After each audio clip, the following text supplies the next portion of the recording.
बिस्मिल्लाहिर्रहमानिर्रहीम। अस्सलामुअलैकुम नाज़रीन। सबसे पहले तो आज के हमारे मुल्क के सियासी मंजरनामे की सूरत हाल को देखते हुए ज़रा आप इस वीडियो को देखिए, उसके बाद इस पे बात करते हैं। ये आलम हो चुका है क्योंकि सारा पैसा खा गया जरदारी। ये मौलवी को क्यों तकलीफ हो रही है यार? अंग्रेजों के कुत्ते नलाने वाले लोग हैं, अंग्रेजों के कुत्ते नलाने वाले। किसको बेवकूफ बना रहे हो? किसकी बातें कर रहे हो? ये तो न जाने कहां से आई है और आज पूरे पाकिस्तान की तबाही और बर्बादी कर रही है ये औरत। मियां साहब कुछ तो हया करें। और उसको मौका मिले तो वो पाकिस्तानी कौम को भूखा मार देगी। वो जो मिलियंस ऑफ डॉलर्स है वो कहाँ है? केसेस माफ करें, वो पैसा तो पाकिस्तान को दो, जो पाकिस्तान के खून पसीने की कमाई वो कहाँ है? हर तरफ से आपके पीछे लगे रहेंगे, लगे रहेंगे, लगे रहेंगे। स्विट्जरलैंड के अंदर किसका पैसा है? सरदारी साहब तुम अकेले इस पाकिस्तान के मालिक नहीं हो। इस दौर का नहीं, 40 साल का आपसे हिसाब है। हमेशा आपने इस्टेब्लिशमेंट के साथ मिलकर हमारी पीठ में छुरा घोंपा। अरबों रुपए खा के ना हाजियों का पैसा नहीं छोड़ा। आपसे सुलह नहीं हो सकती, आपसे जंग ही रहेगी। सरदारी साहब आपकी पीपल्स पार्टी तो कहीं नजर नहीं आती मुझे। आप लड़ेंगे? आप तो जेल नहीं काट सकते। आपका तो शासी गुरु कहता है कि आपको मच्छर काटते थे। शर्म तुमको मुझे नहीं आती। क्या मुझे वो आंसू इनके याद नहीं है जो इनने रो रो के अपने जेलों में हालत की थी? कागजी शेर, ये जरदारी अनारी सब एक है, ये सब एक है। मियां मोहम्मद नवाज शरीफ का असल बाप जियाउल हक है। जरदारी और इमरान भाई भाई, जरदारी और इमरान भाई भाई, जरदारी और इमरान भाई भाई, जरदारी और इमरान भाई भाई, जरदारी और इमरान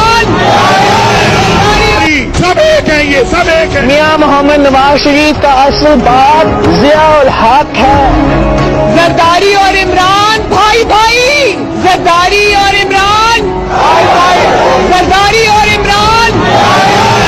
अगर हमने इंतखाबात के बाद इस जरदारी को लाड़काना कराची, पेशावर और लाहौर की सड़कों पे ना घसीटा तो मेरा नाम शहबाज शरीफ नहीं। जरदारी तुम्हें और तुम्हारे लुटेरे साथियों को इसी चौक के ऊपर उल्टा लटकाएंगे। अगर हमने इंतखाबात के बाद इस जरदारी को लाड़काना कराची, पेशावर और लाहौर की सड़कों पे ना घसीटा तो मेरा नाम शहबाज शरीफ नहीं। जरदारी तुम्हें और तुम्हारे लुटेरे साथियों को इसी चौक के ऊपर उल्टा लटकाएंगे और तुमसे कौन की उठानी करेंगे।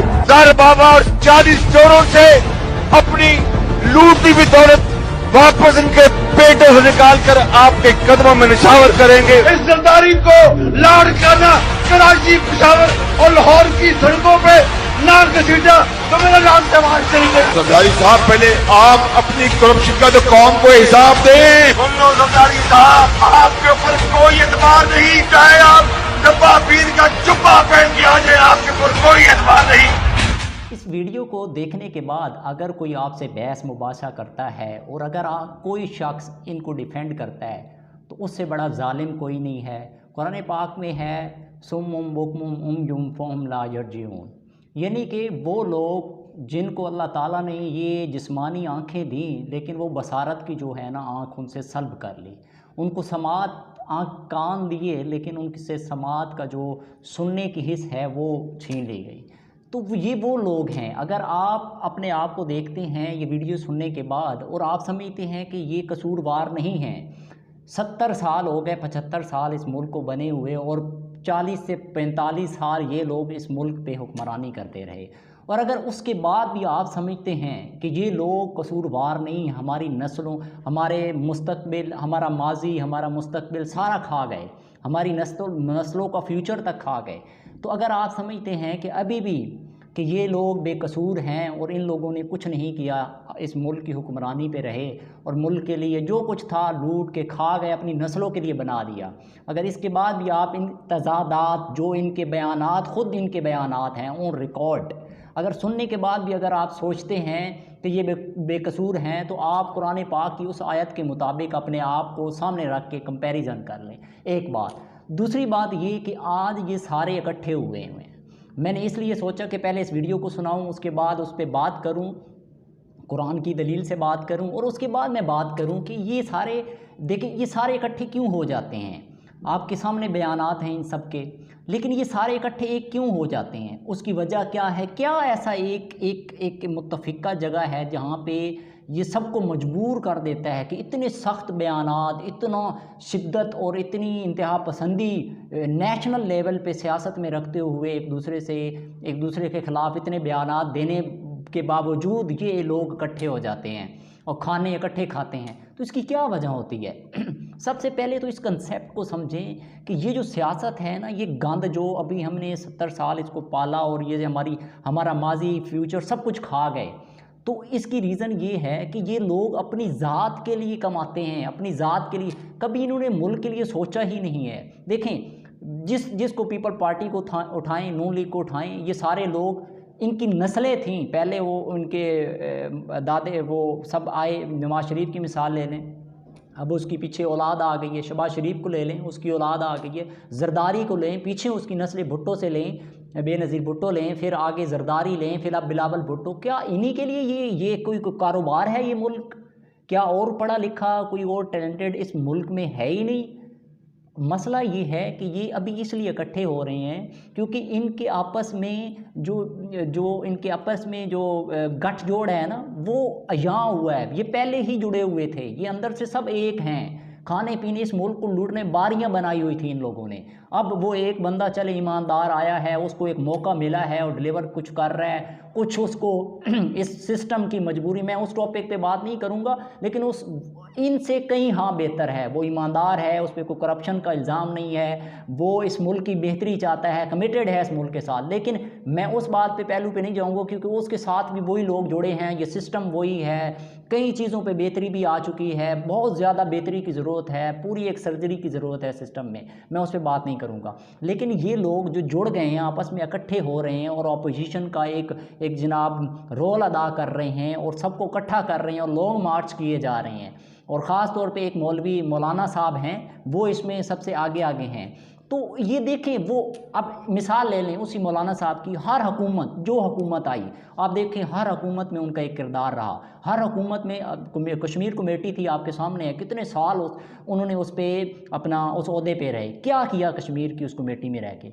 और जिस वक्त जो हुकूमत आती है, मैं उनके बयानात भी आप सुन लें, वो भी आपके सामने हैं। तो ये लोग इन सब के आपस में जुड़े हुए हैं, ये मुहाफ़िज़ थे इस निज़ाम के, ये अशराफिया है इस मुल्क की। इस मुल्क को और हमारे नस्लों के फ्यूचर को खा गए हैं ये लोग। जैसे वो एक जानवर होता है ना, तो वो कोई एक जानवर शिकार करता है तो सारे गिद्ध उस पर इकट्ठे हो जाते हैं। तो इन्होंने इस मुल्क का बेड़ा सत्यानाश कर दिया है। तो इस सतह तक आज पहुंचाने वाले ये लोग हैं। कोई फरिश्ते उतरे थे जो इस मुल्क को इस हद तक लेके गए? ये बयानात अभी आप सुन लें, इनके बयानात, जी मुल्क को खा गए और मुल्क लूट गए और मुल्क को ये हो गया, दिवालिया कर दिया मुल्क को। क्या इन लोगों ने आके ये किया है जो अब 3 साल पहले आए हैं? 35-40 साल हुकूमत कौन करता रहा इस मुल्क पे? तो इस कंसेप्ट को हमें समझने की ज़रूरत है कि इस मुल्क पे यही लोग हुक्मरान रहे, आगे नस्लें तैयार करके बैठे हुए हैं। अगर आज आप होश के नाखन नहीं लेंगे और इस चीज़ को नहीं समझेंगे कि ये ना सिर्फ हमारा माजी खा गए, बल्कि हमारा अभी जो फ्यूचर माजी बल्कि जो अभी हाल मौजूद है इसका ही सत्यानाश कर देंगे और हमारी नस्लों का सत्यानाश कर दिया है। तो आपको सोचने की ज़रूरत है, अपनी ज़ात से बाहर निकलें। अपनी ज़ात के मफाद, 2-2 टके के हम मफादात पे बिक जाते हैं। कोई हमारी जॉब लगवा दे, कोई हमारे घर के कोई मसला निकलवा दे, कोई कानूनी किसी चारागोई में हमारी मदद कर दे, हम पूरी नस्लें बेच देते हैं और हम कहते हैं नहीं जी इसने तो मेरी बच्चे की जॉब लगवाई थी और मैं तो इसी को वोट दूंगा।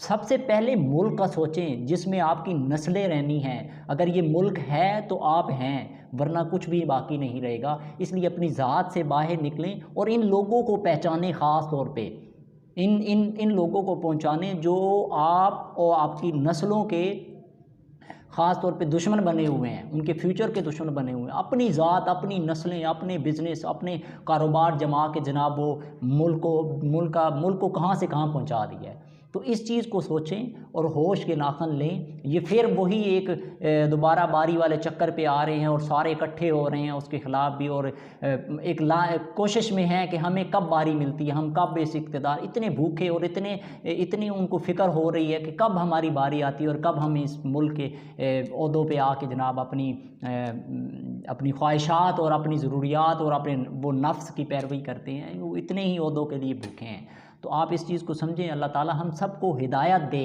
हमें सबको तौफीक दे कि हम हक़ के साथ डट के खड़े हों और हक़ और सच में हमें वो जो फ़र्क है वो नसीब हो, और हम सोच समझ के अकल के नाखन ले के इस मुल्क के बारे में सोचें ताकि ये आगे हमारी नस्लों के लिए आगे बेहतर हो सके। बहुत शुक्रिया, थैंक यू सो मच।